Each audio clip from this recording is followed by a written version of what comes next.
O que acontece é que é natural acontecer um movimento de queda, né, depois de um forte movimento de alta como aconteceu, né? Eu até postei no meu Instagram, né, um gráfico do Bitcoin, assim, uma alta vertiginosa, e me mandaram essa pergunta numa caixinha lá do Instagram, né, aquela caixinha de perguntas e respostas, e eu respondi, né, com esse gráfico perguntando que queda, né? Porque, na verdade, assim, o Bitcoin em 2020 subiu cerca de 350% em dólar, tá? Em 2021, do fechamento do ano de 2020 até o topo de 2021, foi 76%. Desde 2020 até agora, o Bitcoin está numa alta muito forte. Então, é natural que aconteçam movimentos de queda, né? Existem indicadores, por exemplo, um indicador conhecido que é o MVRV, que é o Market Value Realized Value, né? Então, dá um Google aí depois, eu não vou compartilhar aqui esse indicador, porque eu estou transmitindo no Instagram, enfim, no YouTube também, então não dá para compartilhar a imagem aqui, mas basicamente é o seguinte, o MVRV é o indicador que mede qual que é o lucro médio dos bitcoins que estão agora na mão dos holders, né? Então, ele calcula mais ou menos qual foi o preço do Bitcoin no momento em que ele foi movido pela última vez. Então, é possível tirar essas informações da blockchain, né?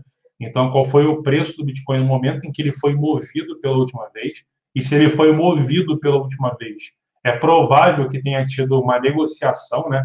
Que alguém comprou ou vendeu esse Bitcoin, né? Pode ser, obviamente, que eu, por exemplo, tenha movido a minha carteira com outra carteira minha. Isso pode ter acontecido. Mas, normalmente, quando um Bitcoin é movido, significa que houve uma negociação. Então, beleza. Na média, os Bitcoins que foram movidos nos últimos X tempo foi a um preço de, sei lá, 30 mil dólares, por exemplo. Tá, beleza.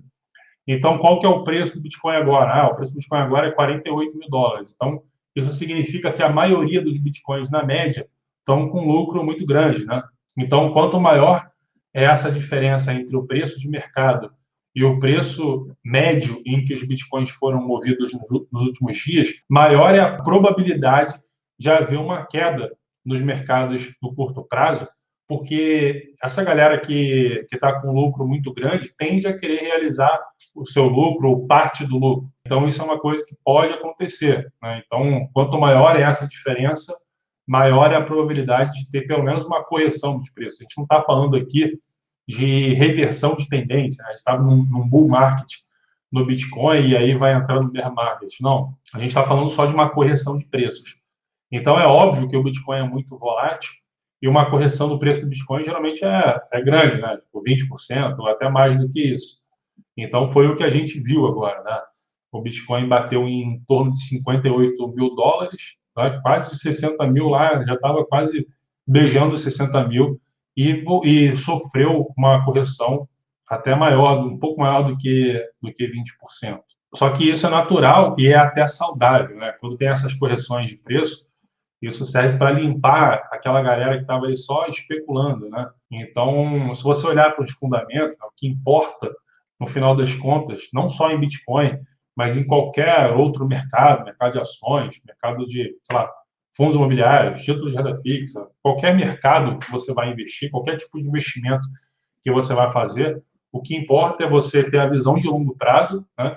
E você olhar para os fundamentos, né? E se os fundamentos estão dizendo que aquele tipo de investimento está no momento mais frágil, significa que a probabilidade daquilo sofrer uma queda no curto e médio prazo é maior. Então, é melhor que você não se exponha àquilo ou que tenha uma exposição menor. Agora, se está no momento mais antifrágil, né, significa que a probabilidade de ter uma alta no curto e médio prazo ou no longo prazo é maior. Então, é melhor que você se exponha ou tenha uma exposição, aumente a sua exposição naquele investimento, né? Então, no caso do Bitcoin também, o que importa é que se os fundamentos estão bons a longo prazo. E o que tem puxado muito o Bitcoin, como eu falei, por uma alta de 350% em 2020, 76% em 2021, o que tem puxado muito essa alta dos preços em primeiro lugar, óbvio, é a conjuntura econômica. A gente, em 2020, viu uma expansão monetária como nunca antes a gente viu na história. Criaram uma oferta monetária gigantesca, né? O Federal Reserve, o próprio Banco Central brasileiro, o Banco Central Europeu, enfim, os maiores bancos centrais do mundo. E, basicamente, é até o que algumas pessoas falam, né? Não é nem que o Bitcoin se valorizou, mas é que o dólar, o real, o euro se desvalorizaram, né?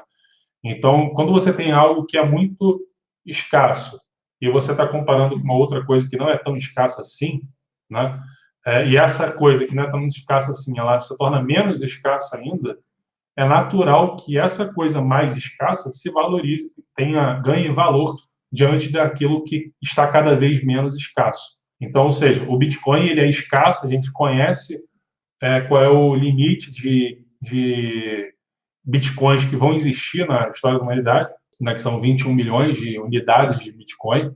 E só que o dólar, o euro, o real, o ien, o yuan, ou qualquer outra moeda fiduciária, né, qualquer outra moeda estatal, ela se torna cada vez mais escassa ao longo do tempo. E em 2020 foi absurdo, assim, o nível de criação de dinheiro que fez com que essas moedas se tornassem menos escassas ainda. Então, ou seja, diante disso, o Bitcoin ganha valor com relação às outras moedas. Tá? E o outro ponto é que, até por conta dessa conjuntura também, a gente viu a entrada, o 2020 foi o ano marco, né? Foi um marco histórico na entrada de investidores institucionais no mercado, não só no Bitcoin, mas também outras criptomoedas. Tá?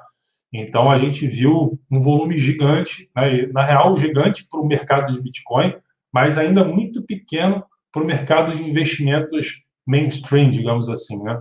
Ou seja, se continuar nessa tendência de fluxo de investimentos institucionais ou mainstream para o mundo do Bitcoin, para criptomoedas e para o Bitcoin, isso significa que a gente está só no começo, tá?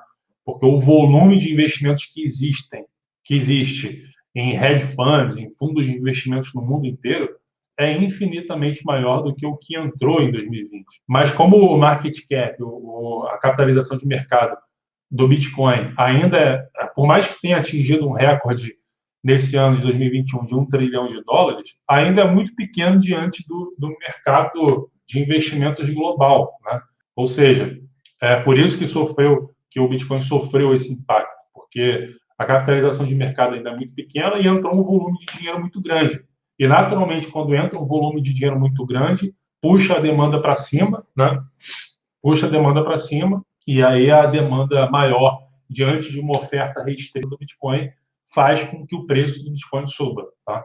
Então, por isso que a gente viu essa alta bizarra de mais de 300% em 2020, mais de 70% em 2021. Beleza?